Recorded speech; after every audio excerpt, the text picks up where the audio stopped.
They found the camera on day 7 of the search, a GoPro Hero 7, sand-crusted but functional, tucked beneath a mesquite tree beside an unmarked trail in Saguaro National Park.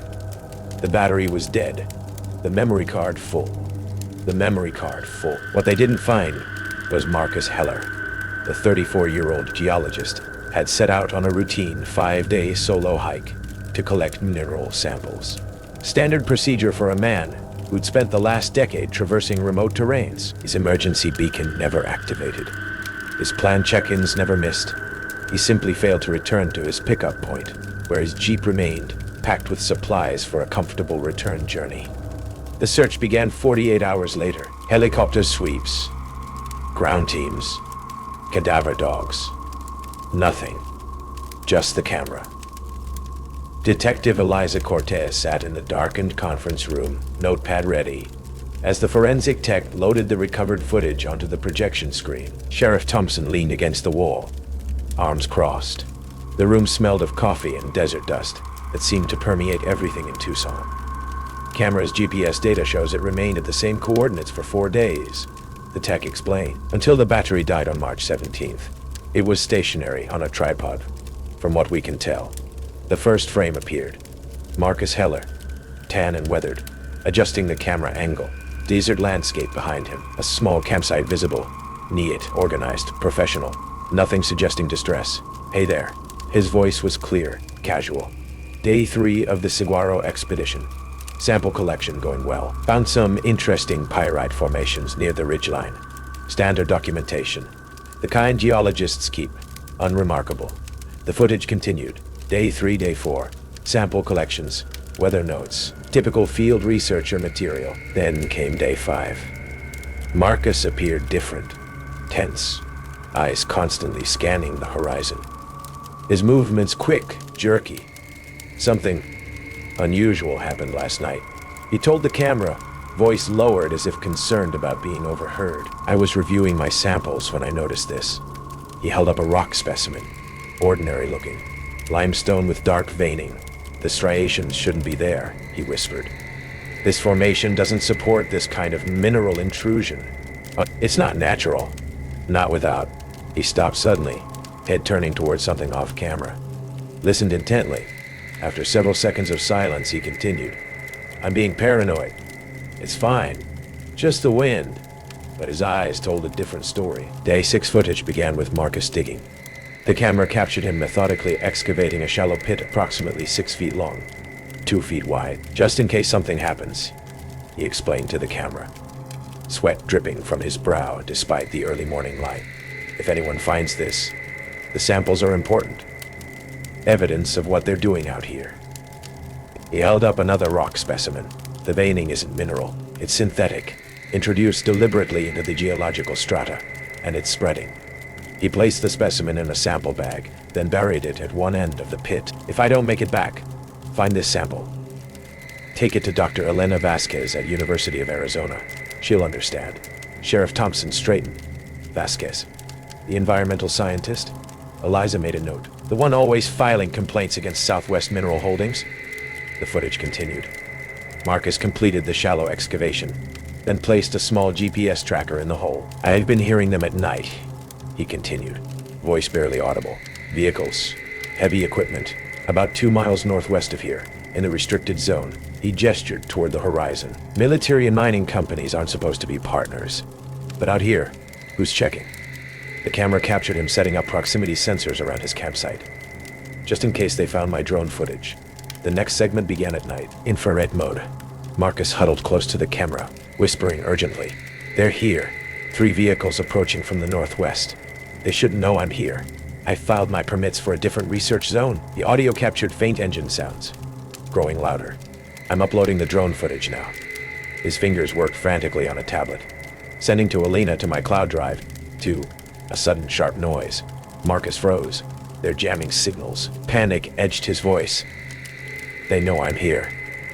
He grabbed the camera, movements frantic, and ran. The footage jostled violently, capturing snippets of desert landscape illuminated by moonlight. His breathing came in ragged gasps. After several minutes, he stopped, setting the camera down facing a narrow crevice in the rock face. I'm going in there, he he whispered. "The samples are buried in the pit. If something happens to me," distant voices, flashlight beams sweeping the landscape. Marcus ducked into the crevice. The camera captured only darkness and the occasional sound of his movement. Then silence. The final segment began at dawn. The camera, still positioned toward the crevice, recorded as Marcus emerged. His clothes were torn. Blood stained his left temple. He picked up the camera, hands trembling. "They didn't find me." His voice was hoarse. "But they searched all night. They know what I found." He walked back toward his campsite, or what remained of it. Equipment scattered, tent slashed open, his sample collection missing, but the shallow pit remained undisturbed. He set the camera on its tripod, facing the pit. "I'm going to make this look like a grave," he explained, eyes constantly scanning the horizon. "My grave. If they think I'm dead, they might stop looking." He worked methodically, despite his obvious exhaustion, deepening the pit, piling rocks at one end like a crude headstone. When finished, he used a branch to sweep away his footprints, creating the impression that someone else had buried something, or someone there. "If you're watching this, I either made it out, or I didn't." His voice was calm now, resigned. "The real samples are still there, beneath where I placed that rock marker. The evidence of what Southwest Mineral Holdings is really doing out here, contaminating the aquifer with their experimental mining compounds. Compounds that aren't on any EPA approval list." He looked directly into the camera. "I'm leaving this here because it's the last place they'll look. Who checks a grave for evidence?" He reached toward the camera. The footage ended. Eliza sat back, processing what she'd witnessed. "So where is he?" Sheriff Thompson asked the question, hanging in the air. "If he's alive, he's hiding," Eliza replied. "If he's dead, we checked the pit," Thompson finished. The forensic tech cleared his throat. "There's something else. The metadata on the last segment. It was recorded, deleted, then recovered. Someone tried to erase it, but not the earlier footage?" Eliza asked. "No, just the part where he mentions the evidence in Southwest Mineral Holdings. The pit contained exactly what Marcus had described. Rock samples with unusual veining. The lab confirmed it. Synthetic polymer compounds not naturally occurring in limestone formations. Compounds patented by Southwest Mineral Holdings for a proprietary extraction process." Dr. Elena Vasquez confirmed receiving fragmentary drone footage showing heavy machinery operating in the restricted federal land adjacent to the mining company's lease. Marcus was documenting illegal disposal of experimental chemicals, she explained to Eliza. "Chemicals that are migrating through the rock strata toward Tucson's primary aquifer. And now he's gone," Eliza observed. "Or he made himself disappear," Vasquez suggested. Marcus was smart. If he realized they were onto him, he might have created this scenario. 3 months passed. The search for Marcus Heller officially ended. Southwest Mineral Holdings faced federal investigation after anonymous tips led to discovery of unauthorized dumping sites. The camera remained in evidence storage. Case number MA23117. Missing person presumed deceased. Until Eliza received the envelope. No return address. Inside, a single USB drive. The file dated 2 days earlier. The video showed a sun-weathered Marcus Heller, alive, in what appeared to be a South American jungle setting. "Detective Cortez," he began. "By now, you've found what I left behind. The grave was never meant for me. It was for the truth, a burial that ensured discovery." He smiled thinly. "Southwest Mineral has people everywhere. Police, FBI, Forest Service. I couldn't trust the normal channels, so I created a disappearance, a mystery no one could resist investigating." Behind him, dense vegetation swayed in the breeze. "The company is destroying our planet. Count on our silence, on our disappearance. Sometimes, the only way to be heard is to vanish in a way that makes people listen." He held up a familiar rock sample. "I have more evidence, more names. This was never about just one company." The final frame showed coordinates, a location in the same restricted zone Marcus had mentioned. "Check the other graves," his voice concluded. "I wasn't their first problem to disappear." Sheriff Thompson watched the footage in silence. "We can't officially reopen the case based on an anonymous video," he finally said. "I know." Eliza gathered her notes. That's why I'm taking vacation days, starting tomorrow. The coordinates are in restricted federal land. Yeah, Thompson sighed. I can give you 3 days before I officially notice you've gone hiking in a restricted area. Eliza nodded. That should be enough time to find what he buried, and if someone finds you instead. She smiled grimly. Then I guess I'll be digging my own grave too. In the desert, secrets don't stay buried. The wind eventually exposes everything. Marcus Heller understood that when he dug his symbolic grave, a geologist's final message, written not in stone, but in absence. Sometimes the most effective way to expose the truth is to become a ghost, haunting its conscience. Some say they've seen a solitary figure in the restricted zones at night, digging. Always digging. Not to hide something, but to unearth what others have buried. The truth, waiting just beneath the surface for someone brave enough to excavate it, even if they have to. Jack had always found solace in the mountains. The Colorado Rockies stretched before him, jagged peaks piercing the sky, a sanctuary from the clamor of Denver. On day 3 of his solo hike, the air was crisp, pine-scented, and heavy with silence. His boots crunched against the trail until he spotted something.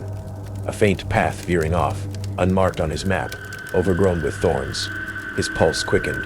Curiosity tugged at him, whispering promises of discovery. The forest thickened as he followed it, branches clawing at his jacket, sunlight fading to a dim haze. His breath hitched, a prickle crawling up his neck, like eyes boring into him. He shook it off. Just the wilderness playing tricks. 20 minutes later, a clearing emerged, and there it stood, a shack, its wooden walls weathered gray, roof sagging under rust. A low hum buzzed from within, and the door hung ajar, swaying faintly. Jack's stomach tightened. He edged closer, nudging the door with his boot. A wave of metallic stench slammed into him. Blood, raw and fresh. Inside, hooks dangled from the ceiling, slabs of meat swaying, glistening red in the gloom. Too fresh for hunting season. His eyes darted to a corner. Monitors flickered, showing grainy feeds of hiking trails, including the one he'd just left. His throat went dry. On a splintered table, maps sprawled, red X's scrawled over routes he knew too well. Footsteps crunched outside. Jack's heart slammed against his ribs. He ducked behind a stack of crates, splinters snagging his palms. Peering through a crack, a man stepped in, tall, gaunt, beard wild, eyes glinting like a predator's. He muttered, voice rasping like gravel. They keep coming. Trespassing. I'll show him. Jack's blood froze. The man traced an X on the map with a grimy finger. Tomorrow. Jack's mind raced. Missing hikers. Stories he'd dismissed as accidents flashed through his head. He had to get out. The man turned to the monitors, and Jack seized his chance, creeping toward the door. His boot caught a loose plank. It groaned, loud and treacherous. The man spun, eyes locking onto him. You, Jack bolted, forest blurring past, branches slashing his face. The man's roar echoed behind. You ain't leaving. Jack's lungs burned as he veered onto a narrow path, thorns tearing at his legs. The ground vanished. He slid down a rocky slope, crashing hard, ankle throbbing. He stifled a gasp, hobbling toward a cave tucked between boulders. Squeezing inside, he pressed against icy stone, breath shallow, ears straining. Boats scraped gravel outside. Jack's pulse thundered in his skull. The man's shadow loomed at the cave's mouth. I smell you, he hissed, voice dripping venom. You're mine. Jack clenched his fists, sweat stinging his eyes. The shadow lingered, then faded, footsteps retreating. Jack counted to 100, each second a lifetime, before crawling out, every rustle making him flinch. The forest was tomb silent as he limped back to the main trail. Relief hit when he spotted hikers. A young couple, wide-eyed as he stumbled toward them, babbling about the shack. Call someone, he rasped. They dialed a ranger on their satellite phone, faces pale. Hours later, a search team followed Jack's directions. The shack stood unchanged, meat dripping, monitors dark, maps gone. No sign of the man. Days later, police tracked him down. A recluse named Elias Hart, a ghost of the Rockies with a rap sheet of petty crimes and a mind unraveled by isolation. His journal found in a rusted truck, catalogued hikers I'd watched, hunted, buried. Jack's number was there, circled in red, days old. Elias had marked him long before the shack. The arrest made headlines. Jack was a hero, they said. But the mountain's silence haunted him. He quit hiking. The crunch of leaves now a trigger. The hum of a fridge twisting into that shack's drone. Sleepless nights stretched on, shadows shifting beyond his curtains. Months later, he forced himself back. A short trail, a test. His chest tightened as he walked, but he pressed on. Then he saw it. Another faint path, snaking into the trees just like before. His legs locked. A figure flickered at the clearing's edge. Tall, gaunt, watching. Jack blinked and it vanished. He turned away, heart hammering. But the mountains stretched endless behind him, hiding their secrets in plain sight. I've lived off-grid for 17 years. 36 miles from the nearest town, deep in Oregon's Cascade Wilderness. People think being alone means safety. They're wrong. Isolation is just another word for vulnerability. My cabin sits on 5 acres of dense pine forest. Solar panels, rainwater collection, radio communication, multiple backup generators. I planned for every contingency except the one I never saw coming. The first sign was subtle. A boot print in the snow outside my kitchen window. Size 11. Military-issue tread pattern. Fresh. Circling the cabin like a predator mapping territory. But no tracks leading to or from the print. No broken window seals. No compromised door locks. No signs of entry. Just that single perfect footprint, watching me. I'm Jack Reardon, former military intelligence, specialized in counter-surveillance technologies. Spent a decade tracking people who didn't want to be found. Now I was the one being tracked. My military training kicked in immediately. I checked perimeter sensors, reviewed security camera footage, examined every inch of ground surrounding the cabin. Nothing and everything. The boot print wasn't just a print. It was a message. Someone knew exactly how to get inside my defenses without actually breaching them. I'd spent years constructing the perfect invisible sanctuary, satellite blocking technology, radio frequency yamas, multiple communication redundancies. A cabin designed to disappear from every known tracking system. Yet something had found me. Night brought a different kind of silence. Not peaceful, predatory. My motion-activated external lights kept triggering. Infrared cameras capturing. Nothing. Just darkness moving at the edge of detection range. Something large enough to break light beams, but small enough to vanish before resolution. I checked my communication logs. Discovered something impossible. Microbursts of encrypted data had been transmitting from inside my cabin. Frequency-hopping signals using military-grade encryption protocols. The kind of communication system I designed during my intelligence work. Someone was using my own technology against me. By day 3, the footprints multiplied. Always the same boot size. Always circling. Always just beyond complete understanding. I began reconstructing the prints digitally. Used forensic mapping techniques from my old training. Discovered something chilling. The prints weren't just random. They formed a precise geometric pattern. A perimeter within my perimeter. Like someone was measuring, calculating, studying approach vectors. My satellite phone rang at 3:17 a.m. No caller ID, just static. Then a voice, familiar. Too familiar. Nice cabin, Jack. My own voice, speaking my call sign from 15 years ago. Military records are supposed to be sealed, classified, impossible to access. But someone had accessed everything. My classified missions, redacted operations, psychological evaluations. Personnel files documenting my specialized training in tracking human behavior. Files that should not exist anywhere except in highly secured government archives. I'd spent a career disappearing people. Now someone was disappearing my entire existence. Piece by calculated piece. The breakthrough came unexpectedly. Analyzing the transmission signatures, I discovered something horrifying. The encryption keys matched a classified program I'd worked on years ago. Project Mirror. Experimental psychological warfare research. Creating digital replicas of operative personalities, training AI to mimic human behavioral patterns. so precisely they could infiltrate and manipulate targets. I wasn't just being watched. I was being studied, mapped, prepared. On the 7th day, I found a USB drive tucked into my woodpile, perfectly positioned, impossible to miss. The contents made my blood run cold.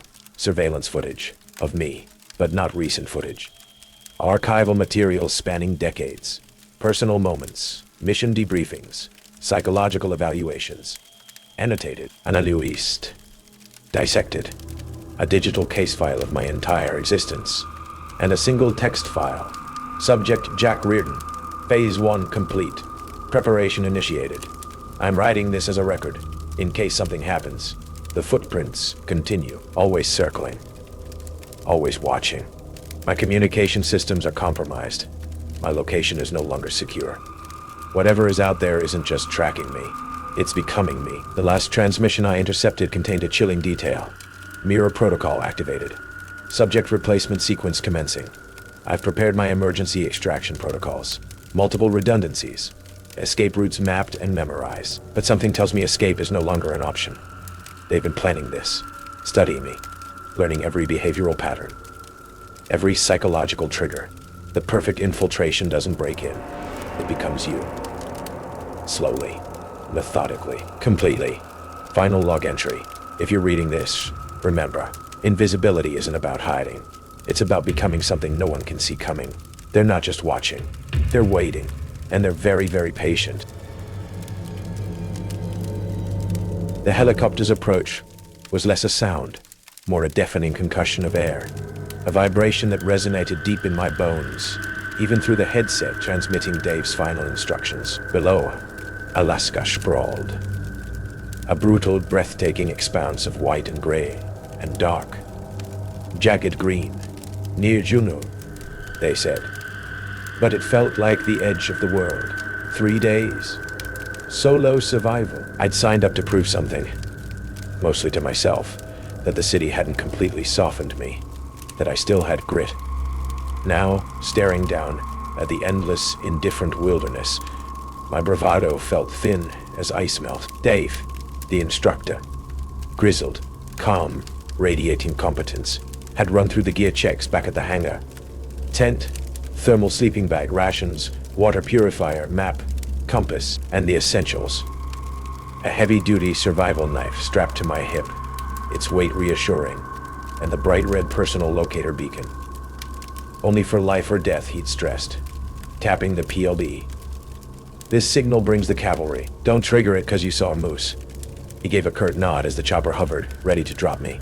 Your extraction is noon, day 3, at the coordinates marked. Stick to the plan. Trust your training. And Sarah, respect the silence. Then the winch lowered me. The violent drumming of the rotors faded to a receding disturbance in the air, and I was alone. The silence Dave mentioned wasn't peaceful. It was immense. A profound stillness that pressed against my eardrums, broken only by the low, desolate moan of the wind through unseen pines, and the brittle fracture of crusted snow under my own boots. Day 1 was okay. But I found the designated starting area, set up my small tent, gathered wood, managed a fire marked by the hesitant hiss and pop of damp wood, catching flame before the early twilight bled into a long, frigid night. I ate my rations cold, huddled in my sleeping bag, listening. The wind rose to a mournful cry that seemed to scrape against the canvas of the tent. Once, I thought I heard a heavy scraping drag out in the darkness, a displaced weight moving unevenly over the crust, utterly unlike the wind's passage, probably just snow shifting or an animal. Nerves. Get a grip, Sarah. Morning dawned pale and cold. As I boiled snow for water, I saw them. Tracks, leading from the dense tree line towards the edge of my camp, then veering away. Not deer, not bear. Prints too small, too close together. Almost human, but oddly deep. Sunk into the snow like dead weights. The gait hesitant, shuffling. My skin prickled. I told myself it was distortion. Melting, freezing, wind scouring the snow. But the unease lingered, a cold knot in my gut. Dave's warnings about isolation playing tricks on the mind felt less like advice and more like a foreshadowing. I spent the day practicing navigation, forcing myself through the training drills. Map and compass felt solid, real, unlike the whispering paranoia. But the feeling of being watched persisted, a prickle between my shoulder blades I couldn't shake. Late afternoon, gathering firewood deeper into the trees than before. I saw it, hanging eye level from a low spruce branch, tied with dried grass. A small figure, just a few twigs bound together. Crude, stickman-shaped. Small enough to miss if you weren't looking. It hadn't been there yesterday. My breath caught with an audible hitch. This wasn't paranoia. This wasn't the wind. Someone else was out here. Panic flared, cold and sharp. Who? Another participant gone off course? Someone not supposed to be here. I scrambled back to my camp, heart generating a frantic, muffled rhythm against my ribs. Every sharp, sudden crack of a distant ice-laden branch. Every shadow seemed to hold menace. The vast wilderness no longer felt empty. It felt occupied. I scanned the trees, the endless white expanse, seeing nothing but potential hiding places. That was it. Course be damned, pride be damned. I wasn't staying another night. I'd pack up, head towards the extraction point early. Maybe I'd run into Dave setting up, or just get closer to potential rescue. I started shoving gear into my pack, hands shaking, fumbling with straps that felt alien and complex. A sudden compression of snow directly behind me. The distinct sound of weight settling where none should be. I whirled around, knife half drawn from its sheath by pure instinct. Nothing, just my sad little campsite, the darkening trees, the silent, watching snow. But the sound had been undeniable. Someone was close. Terror washed over me, absolute and paralyzing. I fumbled for the PLB clipped to my jacket, my fingers numb with cold and fear. Get the signal out. Now. As I raised it, movement caught my eye. At the far edge of the clearing, maybe 50 yards away, half obscured by the thick trunk of a spruce. A figure, dark clothing, stark against the snow. Standing utterly still, watching me. My thumb found the activation switch on the beacon. It was covered by a small plastic guard. Pry it up. Now. The plastic yielded with a faint click. I slammed the button. A tiny red light began to blink. Its small, electronic pulse, starting a steady, urgent rhythm that seemed pathetic against the enormity of the wild. But it was hope.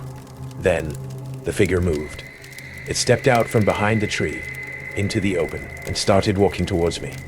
Not running, just a steady, unhurried, deliberate pace. Straight at me. Stay back. The sound torn from my throat was thin and sharp, swallowed by the vastness. I have a beacon activated. Help is coming. The figure didn't slow, didn't react. Closer now, 20 yards, 15. The light was failing fast, but I could see something was wrong. The way they moved was stiff, unnatural, or maybe it was the way the shadows clung to their face, obscuring everything. Fear choked me, reducing my breath to shallow, ragged gasps. I brandished a knife, the cold steel heavy in my trembling hand. Get away from me! I stumbled backwards, tripped in a deep drift, falling hard onto my back. The impact forced a sharp exhalation from my lungs. The beacon, still emitting its tiny red SOS, lay on the snow a few feet away. The figure was right there now, looming over me, blocking out the last of the gray sky. A shape, dark and menacing. I raised the knife, bracing for whatever came next, my heart creating a violent, painful drumming inside my chest. Hours later, the high, penetrating whine of the SAR helicopter sliced through the Alaskan silence, homing in on the steady pulse of the PLB. Below, the locator pinpointed the signal in a small clearing amidst the dense forest. They touched down 50 yards away, the violent blast of displaced air from the rotors momentarily scouring the snow surface. Two rescuers, bundled against the fierce cold, jumped out, their movement marked by the heavy labor of boots pushing through deep drifts towards the blinking red light. They found the beacon first, half buried but still faithfully transmitting its small electronic pulse. Nearby, the snow was heavily disturbed, kicked up, churned, clear signs of a struggle. A single insulated glove lay abandoned, but there was no sign of Sarah. Then, one of the rescuers pointed.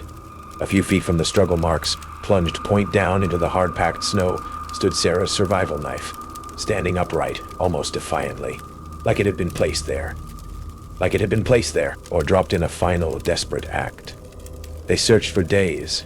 Helicopters, ground teams, dogs. They followed Sarah's initial tracks from the drop-off. Her movements around the campsite, the frantic signs of her packing up, the struggle near the beacon. They found nothing else. No blood. Beyond a few drops near the glove inconsistent with a serious animal attack. No drag marks. Crucially, no other identifiable human tracks anywhere near the site, despite the churned snow. Nothing to explain who or what she encountered. The official report listed disappearance under unknown circumstances. Hypothermia, disorientation, animal encounter. All were mentioned as possibilities, none fitting all the facts. The activated beacon, the struggle, the oddly placed knife. They pointed towards something else, something unsettling the rescuers didn't voice aloud as they flew back over the endless silent white. Sarah was gone, swallowed by the wilderness. Only the knife remained, a cold steel question mark left standing in the snow. I've conducted 47 search and rescue operations in these woods, found lost hikers, injured hunters, even a wedding party that wandered off a trail, chasing a stray veil. But nothing prepared me for case #48. The call came at 4:17 a.m. Dispatch said a man was found tied to a white pine near Little Sebago Lake, not with rope, but with strips of birch bark woven into intricate knots. No shoes, no wallet, just a college ring on his left hand with the inscription Veritas vos liberabit, truth shall set you free. By the time I reached the scene, 2 deputies were vomiting in the brush. The smell hit me first, sweet and rancid, like spoiled maple syrup. Then I saw him. He stood upright, lashed to the tree at precise intervals. Ankles, knees, hips, chest. Not struggling, not even blinking. His bare feet were caked with a black substance I later learned was fermented tree sap mixed with charcoal. But the worst part? His mouth, sewn shut with what looked like dental floss. Day 1, the hospital room stank of antiseptic and fear. They'd cut him down, removed the sutures, pumped him full of fluids, but his eyes kept darting to the corners of the ceiling, tracking something none of us could see. "Can you tell me your name?" I asked, holding up my badge. His lips moved soundlessly. The ER doc said his vocal cords were intact. He was choosing silence. I placed the evidence bag containing his ring on the bedside table. His pupils dilated. "Harvard 9, I said. Economics major. We're running the inscription through alumni records." A strangled noise escaped him. His hands clawed at the sheets, leaving dark streaks. Under his nails, soil samples we'd later matched to a private campground 12 miles north. Day 3, the owner of Pinecrest Campground looked like he hadn't slept since UI2 Kai. His office walls were papered with missing person flyers dating back to 1998. "They always go to Site 17, he muttered, slapping a map on the counter. "Same spot every damn time." Site 17 was pristine. Too pristine. No fire pit. No tent stakes. Just a circle of stones around a single white pine sapling. My boot dislodged something metallic under the pine needles. A GoPro with a cracked screen. The last video file showed the victim setting up camp, laughing with someone off camera. "Never thought I'd actually do the Appalachian Trail," he said, panning to an empty camp chair. "But with your survival tips, I feel ready for anything, man." Static distorted the next frames. When it cleared, the victim was alone, staring at the camera with mounting panic. "Where'd you go? This isn't funny." A shadow moved behind him, tall, wearing what looked like a ghillie suit made of pine boughs. The video ended with a close-up of the victim's face as something thin and sharp entered the frame. Not a knife, a bone needle. Day 5, the alumni office identified him as Ethan Cole, reported missing by his wife 2 weeks ago. After he left for a solo spiritual retreat, his credit card placed him at a Bangor Outfitters shop purchasing 50 hemp rope water purification tablets, 2 sleeping bags. The clerk remembered Ethan chatting with a man in line. Late 50s, salt and pepper beard, wearing a faded Forestry Service jacket.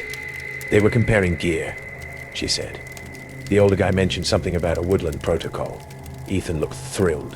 My evidence board grew teeth. 7 similar cases over 20 years. Old men, all found tied to trees with natural materials. All missing shoes. All last seen with a helpful stranger who vanished. The earliest case file included a Polaroid of a tree carving. Trail protocol strip modernity. Accept silence become nature day 7. Ethan Cole stopped breathing at 3:17 a.m. The monitor's flat line woke me from a restless sleep in the hospital waiting room. They found 47 pine needles in his stomach. I drove back to Site 17 at dawn. This time I noticed what wasn't there. No animal tracks. No insect sounds. Even the wind avoided this clearing. The GoPro lay where I'd left it. Only now, someone had arranged pine cones around it in a spiral pattern. Inside, a new file. Ethan's final moments. The footage showed him conscious as the pine strips tightened. Not struggling. Participating. Whispering along with a voice just off camera. The false skin. Reject the man-made world. Return to the true.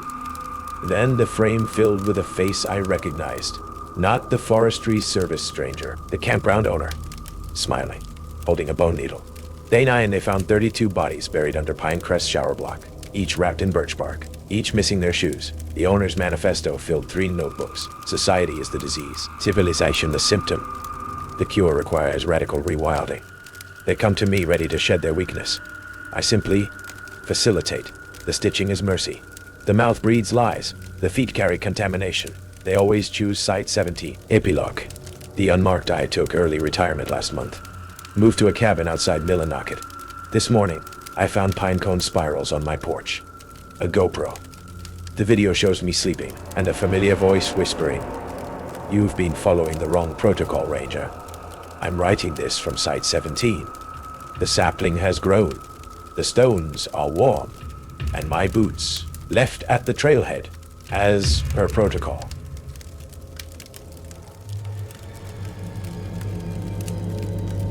I always climbed alone. Most climbers avoid free soloing because they know the dangers.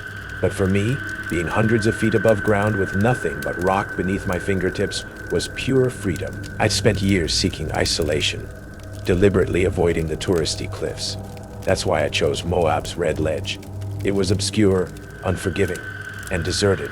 At least, that's what I believed. I arrived in Moab early one October morning, parked my truck at the end of an abandoned dirt road, and trekked silently through sparse desert shrubs and winding paths. The air was crisp and cold, silence broken only by the whispering of the wind and the crunch of gravel under my boots.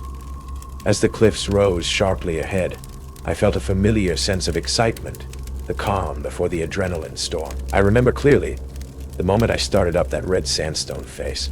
My hands found their familiar holds easily. Muscle memory took over, allowing my mind to drift. Halfway up, maybe 200 feet, my fingers brushed against something foreign, something that didn't belong. Plastic, brittle and crumbling beneath my touch. My heart jumped. Carefully balancing myself against the cliffside, I pulled the wrapping loose. The wind chose that exact moment to gust loudly, sending sand into my eyes, forcing me to blink and squint.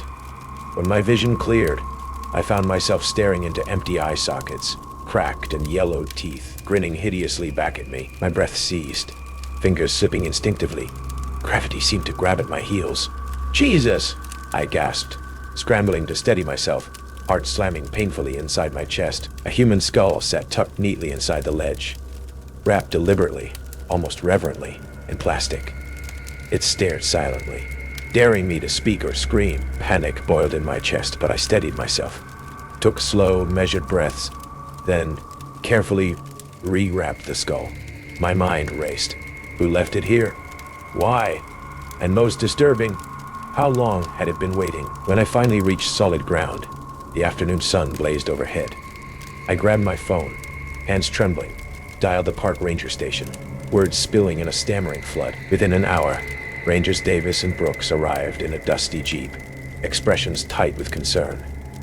Davis, older and calm, asked me to lead them back to the location. He studied me carefully as though assessing my honesty. "You sure it was human?" Davis questioned, raising a skeptical eyebrow. I stared at him sharply. "Absolutely sure." But climbing back to that ledge with the Rangers, everything felt different. Shadows stretched longer, the wind howled louder, shrill and unsettling like a mournful voice. Dread crawled beneath my skin with each upward grasp. When we reached the spot, I paused, breath hitching nervously. I pointed, heart thudding heavily. It was right here. The ledge was empty. My stomach clenched. Impossible. I leaned closer, frantically searching. No plastic, no skull. Just blank sandstone staring back, mocking my certainty. It was here, I repeated hoarsely, panic swelling. I swear, someone must have moved it. Ranger Brooks eyed me skeptically. Davis sighed, frowning slightly. Maybe the wind blew it away? I shook my head fiercely. No, it was wedged tight. The Rangers exchanged unreadable glances. Eventually, Davis put a reassuring hand on my shoulder. Listen, kid, you're exhausted. Maybe you saw a rock formation that looks strange. Happens all the time. Eyes play tricks, but their words didn't reassure me, because what I saw had been real. I touched it, felt its weight. I wasn't crazy, but now, with it vanished, how could I explain? They left me alone in the fading light, skeptical eyes lingering. I stood staring at that empty ledge, haunted and confused, heart sinking. Eventually, I hiked back to my truck, unease following every step. But that wasn't the end. That night, holed up in my rented cabin just outside Moab, I lay awake, replaying every detail. Hours dragged endlessly. When sleep finally claimed me, it was uneasy, filled with images of hollow eyes and twisted grins. I woke abruptly to the crunch of gravel outside my window. My blood froze. Someone paced slowly around the cabin perimeter. Deliberate steps, crunching rhythmically. Step, pause, step, pause. My heart hammered painfully against my ribs as I slid silently from bed. Peering through a slit in the blinds, a shadowy figure stood near my truck, unmoving, staring toward the window. Fear zitzed my throat as the stranger lifted something in the darkness. Something pale, glistening dully beneath moonlight. It was a skull. The skull. A chilling voice called out softly, almost kindly, slicing through the quiet night. You shouldn't have touched it. Every muscle locked in terror. The shadow tossed the skull into the truck's open bed. It landed with a sickening thud and walked slowly away, vanishing silently into the desert night. I remained frozen long after the footsteps faded. Dawn crept slowly into the room, but relief never arrived. When morning finally broke, I found the skull lying openly in the truck bed, empty eyes staring skyward. A folded scrap of paper tucked beneath it fluttered gently in the breeze. Hands shaking violently, I unfolded the note. She wasn't alone. There are more. Go home and say nothing. This isn't your fight. I reported everything immediately, though the authorities never fully trusted me again. Investigations yielded nothing. Locals whispered rumors about desert disappearances, stories dismissed as urban legends by skeptical rangers. Months passed, but I couldn't shake the nightmares. Eventually, I returned home to Colorado, seeking normalcy. But solitude, my longtime refuge, now terrified me. Then, one quiet evening, the phone rang. It was Ranger Davis, voice somber. They found them, he said quietly, voice strained. A hidden cave near Red Ledge. Multiple bodies wrapped in plastic, some decades old. Someone's been doing this a long time. My mouth went dry. Who? Why? He hesitated, pain in his silence. No idea. Whoever it is knows that canyon better than anyone. Probably watched us every step of the way. I hung up, chilled to the bone. Whoever had confronted me that night remained free, lurking in shadows, keeping watch over desert secrets. My days of solo climbing ended.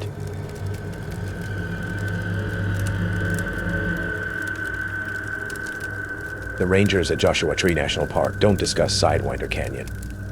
Not with tourists. Not with the press. Not even among themselves over beers at the Coyote Den after their shifts. Some places deserve their secrets. I should know. I used to be one of them. My obsession with the canyon began 3 years ago, when I was part of a search and rescue operation for a missing hiker. Melissa Keene, 26, experienced desert trekker, last seen entering the canyon's western entrance. We found her backpack, her water bottle, her camera. We never found Melissa, but I found something else. A small stack of flat stones hidden in a narrow crevice. 7 stones, 7 sets of initials carved with precision. 7 dates spanning 18 years. MK wasn't among them. When I reported the discovery to Head Ranger Davidson, His weathered face hardened. Document it. Photograph it. Never speak of it again. The official report listed Melissa as another desert casualty. Likely dehydration, disorientation, exposure. Case closed. Except I couldn't close it. Because 3 months later, during a routine patrol, I found a fresh stone. MK6 1719. Someone had added Melissa to the collection. I spent the last 3 years unofficially documenting disappearances in Sidewinder Canyon. 22 cases since 1997. Only 7 bodies ever recovered. All others classified as presumed environmental fatality. All had stones with their initials. All discovered by park rangers. Never by search teams. Never by volunteers. Never by family members combing the desert for closure. Only by rangers. When I took my findings to the county sheriff, I was placed on administrative leave. Psychological evaluation recommended. Stress-related paranoia noted in my file. 2 weeks later, Davidson retired unexpectedly. His replacement, Ride Collins, transferred from Yosemite, had never heard of Sidewinder Canyon's peculiarities. Desert deaths happen, he told me when I tried to explain. People underestimate nature. They come unprepared. I left the service the following month. Bought a small cabin on the park's perimeter. Started my own investigation. The pattern emerged slowly. Every disappearance occurred during the new moon. Every victim had been alone or temporarily separated from their group. Every stone appeared within 72 hours of the person vanishing. I created a map of where each stone was found. Not random placements, a perfect spiral pattern expanding outward from the canyon's center. Most disturbing, the mathematical precision of the dates.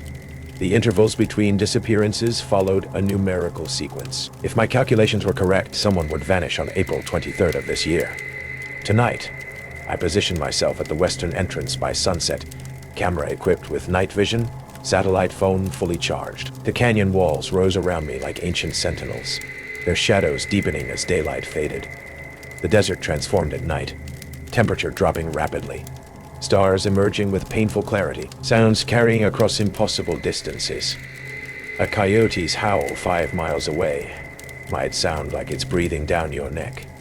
At 9:17 p.m., I heard footsteps on loose gravel. Not animal, human, deliberate. A beam of light swept across the canyon floor, bobbing with movement.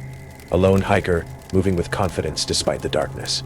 I remained hidden, camera recording. The figure passed within 20 feet of my position. Male, mid-30s, expensive gear, moving like someone who knew exactly where he was going.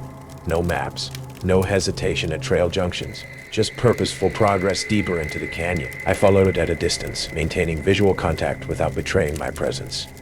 300 yards in, he stopped at a rock formation not marked on any official trail map. Set down his pack, removed something that caught the moonlight, metallic, gleaming. A chisel, and a small flat stone. I watched in stunned silence as he began carving precise letters into the rock. JM 423. 23.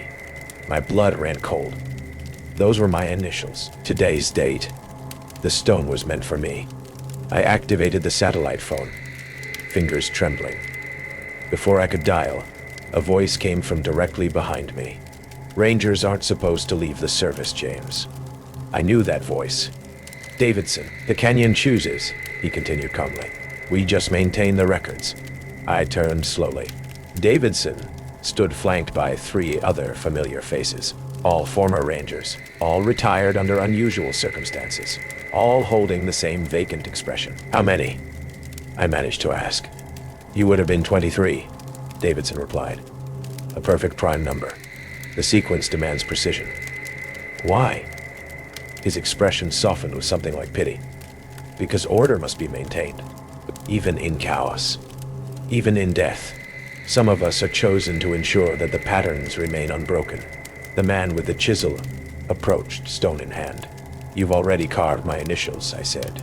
Davidson nodded. The canyon rarely makes mistakes in its selections, but sometimes substitutions must be made. I ran, not toward the entrance. They had that covered. Deeper into the canyon, where I'd spent 3 years mapping every crevice, every hidden passage. Behind me, flashlight beams cut through darkness. No shouting, no urgency, just methodical pursuit. They knew the canyon wouldn't let me escape, I'm writing this from a narrow slot canyon untouched by official maps. My water will last another day. My phone's battery less than that. The rangers are still out there, waiting, patient as the desert itself. I understand now why the bodies are never found.